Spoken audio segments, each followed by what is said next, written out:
kõige lihtsam tase, kus saab alustada tootmise digitaliseerimist, on see, et sa võtad kontrolli alla ühe oma võtmeressurssidest. Näiteks, kui sa võtaksid kontrolli alla inimesed. Ja mis see tähendab? See tegelikult tähendab seda, et kõige täpsemas mõistes see tähendab seda, et sul on aeg, mille jooksul sul see ressurss on kasutada, näiteks ütleme 8.00 ja kuni näiteks 17.00. Ja siis esimene samm võibki olla see, et sa tegelikult püüad lainida appi, et kui siin on Y, X ja Z inimesed, siis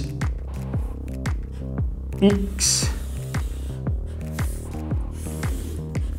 Z ja võib-olla Y, sa püüad need ressursid saada samale joonele.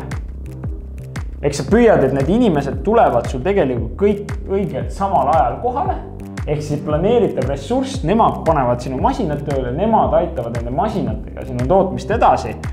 Selle tulemusena sa saad planeerida ressursse, selle tulemusena sa saad tähtaegades kinni hoida.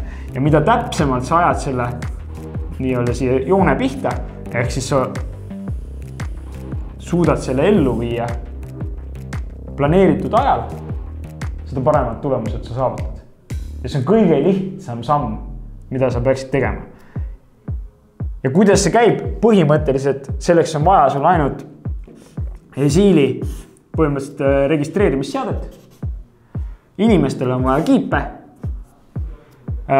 Ja see pannakse sulle, näiteks paned ühe liikumisukse juurde paika ja iga kord, kui inimene liigub siit, siis ta teeb piuksu ja sina saad teada, kuna tuli 8.45 ja lahkus siin näiteks 16.15. See tähendab seda, et see ressurss oli sinu planeeritust oluliselt vähem kättesaadav. See aitab sul paremini asju ellu viia.